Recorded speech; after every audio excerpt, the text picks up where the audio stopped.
Alrighty lads, we have the next event coming very soon to the NA side of things. I've heard you guys are a little bit excited about this one. Maybe you've heard it's a little bit of a Lotto coming out over here. And if you're new to the game, well, this is gonna be great news for you because Lottos are by and large the best events in FGO. They are the best time to dump all of those apples that you've been saving up into one event to give yourself QP, mana prisms, EXP cards, level up material like your monuments and your statues, or maybe it's skill material, and then just generally some really good mats that you want to have in abundance. And to make sure you have the grandest time possible, I am going to be dropping this event guide where we're going to go through everything we get in this event because it's not just a Lotto. There's actually some really good things we're going to be getting in this event. And if you're worried, well, CTL, I don't know if I can farm this event. I've heard the 90++s are hard, and well, at the very least, they do make this one a little bit easier with the free-to-play CE that they give you, but I'm getting ahead of myself. As per usual, make sure you drop a like in the video, subscribe to the channel unless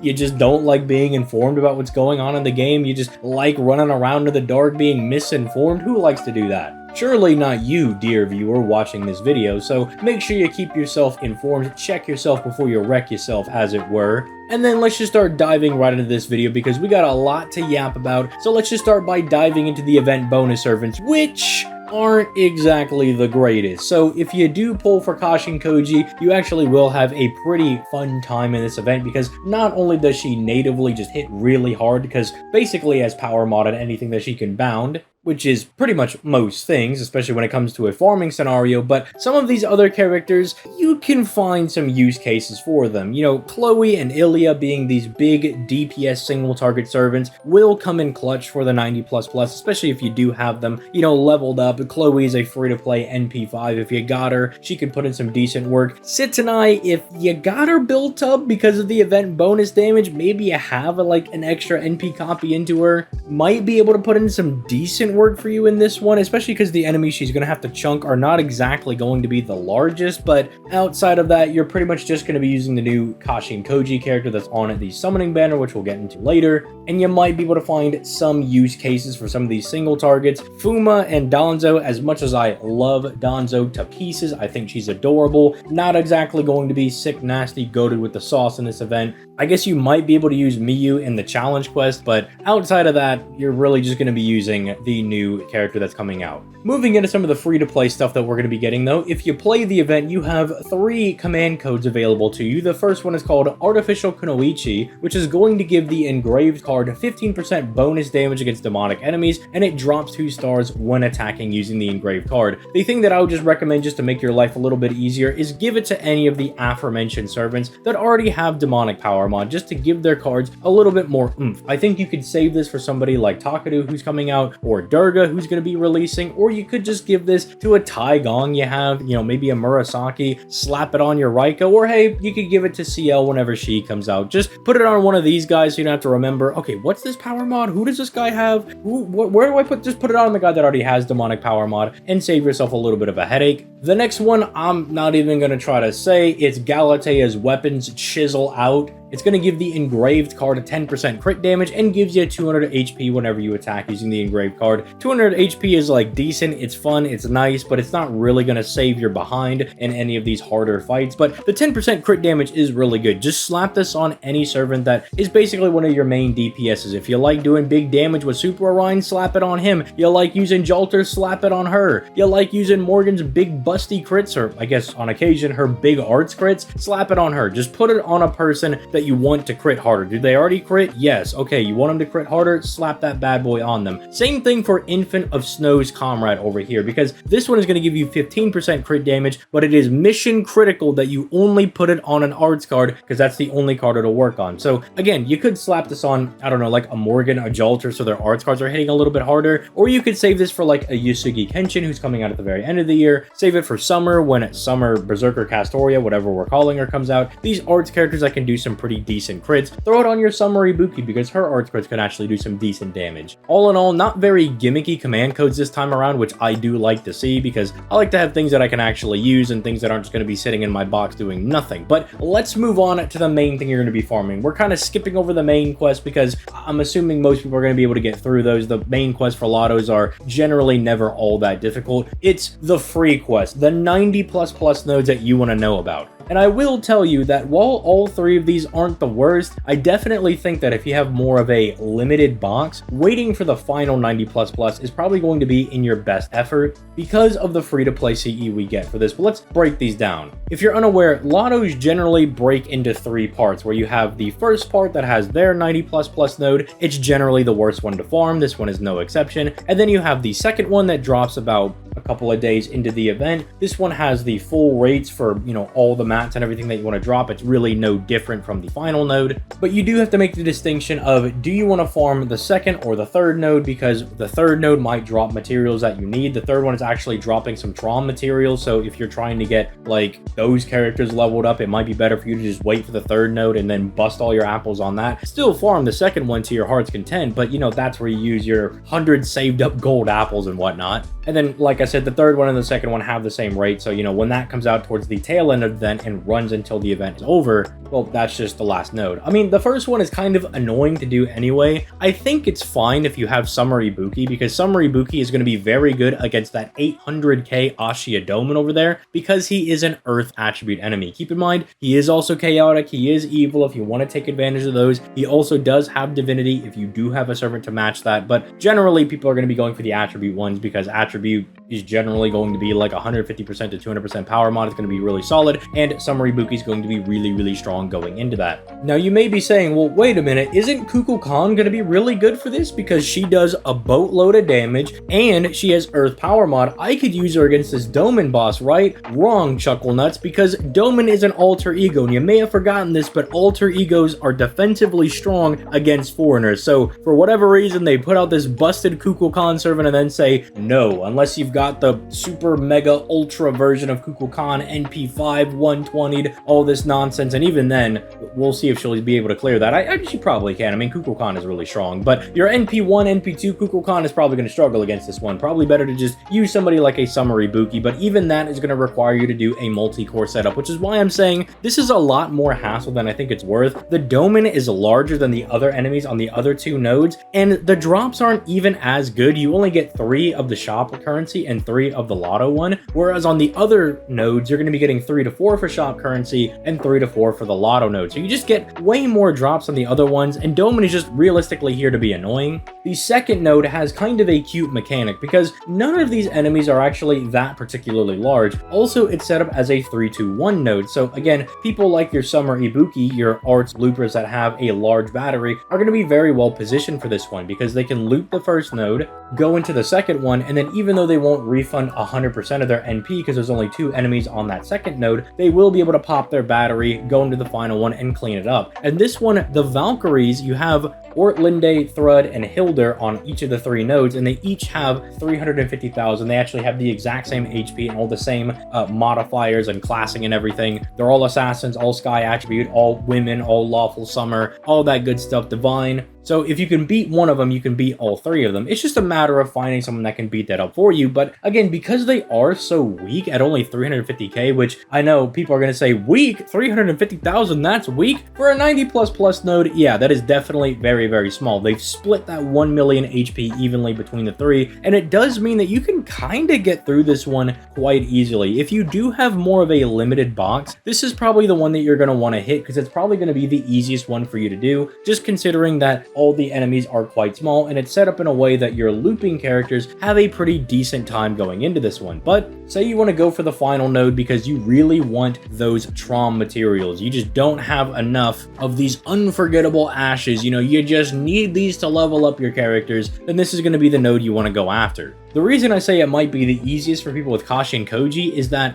Well, these guys are mostly riders. The big Ozymandias at the very end, even though he is Sky Power Mod, and we don't have that on Kashin Koji, she's getting big free damage on this guy, and the free-to-play CE does give you Power Mod against riding enemies, so it's actually very, very strong against this. Pretty much every player is going to have at least somewhat of a free Power Mod against this node. Now, it is a little bit weirder because it's a 3-1-3 node, but you can easily take this down by having one dedicated AoE servant for waves 1 and 3, and then bringing in a single target to take out the large Avenger in the middle. The Avenger is quite large though. It is Avenger Nidocris sitting at 340,000 HP, Sky attribute, chaotic evil, divinity, all that good stuff. Bring whoever you have that matches any one of these power mods, or just your strongest damage dealing character in general. If you've got Kentoki Berserker all duped out and everything, you've got him at like a couple NP copies, bring that bad boy in. Let him smack this Nidocris altar up, blow her up into the sun, and then let your other AoE character take care of the first and third wave. Again, Kashin Koji for our Spider-Man enjoyers are going to have a great time with this one, because again, not only does the free-to-play CE give you power mod, but she also has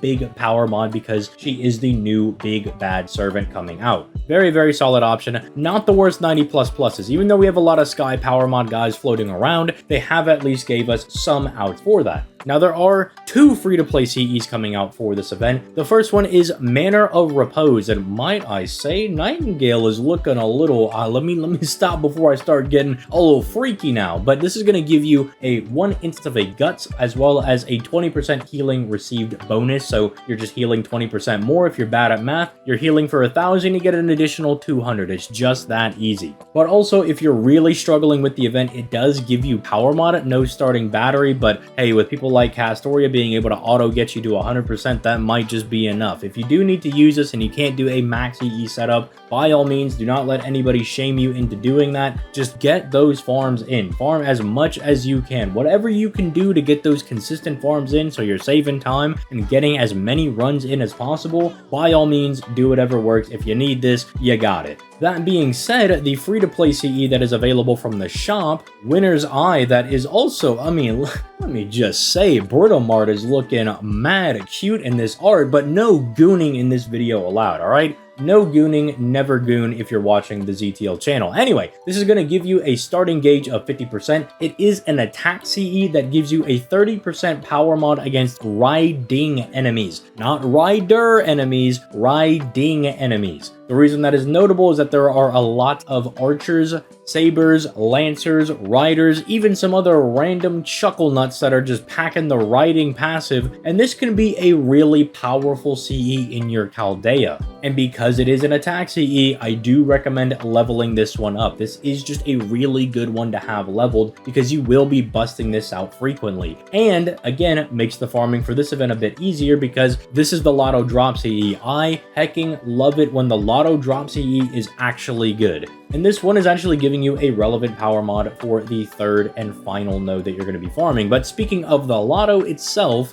let's go over what you're going to be getting in this one. So this is going to be one of the ones that is giving you skill materials. If you don't know, Lottos tend to go on and off between ones that give you statues and monuments and the other ones that give you the skill materials. So if you're low on your gems, jewels, and cookies, make sure you get the farming on this one so you never have to worry about those again. The actual material drop is going to be pages, night metals, chains, dragon fangs, and bones, which, oh my lord, I am looking forward to this one, especially because I am a little bit low on some of these materials. I mean, as you guys have probably seen in some of the showcase videos, I have not fully leveled up some of these characters because I am down on Fang. And you got me messed up if you think I'm going to go like farm XC for like 300 million hours just to do like a Liz showcase. I mean, come on, bro, like be realistic. Now in the first 10 boxes, you're going to get access to also some nice golden apples that you can put right back into the event, but do not fret. Once you get to the 11th box and onward, you will get 3 bronze apples refunded every time you open a box. So you can pour those bronze apples you're getting right back into the event to get more boxes. Obviously, you're still getting things like QP, you're getting Mono Prism, so if you're low on some of these really powerful Da Vinci Shop CEs,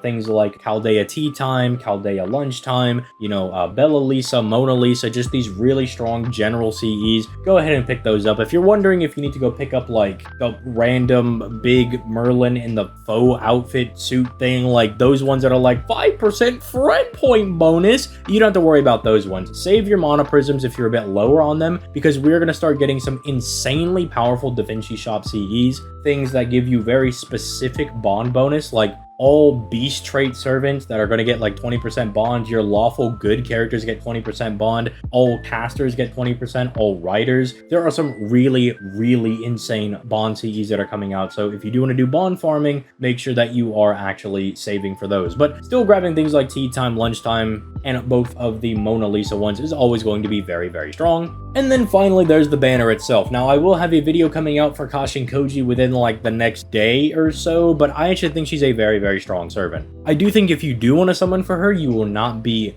punished for doing so, because she is really strong. She can do black rail farming if you have the triple Scotty set up, so she can do all of that, no problem. It's all hunky-dory. The problem is that she's very ill-positioned, because we do have Ordeal Call 1 coming out that is bringing a new Sakura face, and I know you guys are fiends for the Sakura face characters. Then we have Anniversary with Ace the Savior that everybody now realized that I was correct on, her being one of the more bonkers characters in the game. It's alright, you could send your apology in the mail. But then following that, we do have the summer characters coming out, and pretty much each and every one of those characters is broken, or you're Summer Suzuka and you're not as good, but at least you're hot, right? Like that's gotta amount to something. It doesn't help that Danzo and Kotaro are the banner units that come out alongside her, and they're not exactly the most broken characters. Same thing for the banner rate-up CEs. While they do have some pretty banger arts on them, none of them are particularly good. So it's not even an Apex situation where you're like, well, I should really summon on this banner because at least the banner CE is something I'm going to be using until the ends of time. Nope, the banner CEs are not very good.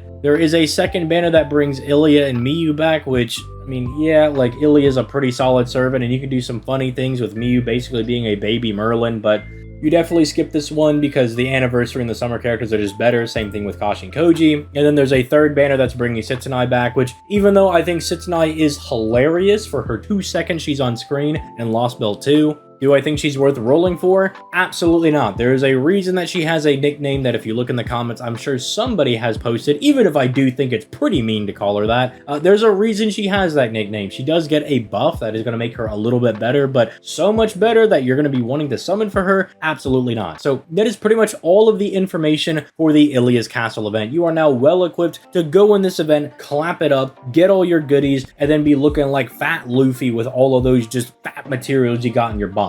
If you hit the max cap for QP while farming this event, just start leveling up skills like crazy or just start grailing servants. You'll use all of those EXP cards and that QP, so that way you can get right back up to the max cap. The last lotto I farmed on JP, I hit max cap twice, so make sure you are farming to your heart's content. In the days leading up to this event, there's only a couple of them, but hey, just start converting your AP immediately into blue apples. Just take all of them and then just use it, because I promise you, farming daily quests, not nearly as good as farming the lotto. Daily quests is like, here you go, here's your 5 EXP cards. The box says, here's your 50 billion EXP cards, your mana prisms, your random mats, and then here's also these Illya plushies you can sell for QP, and also just normal QP if you want that as well.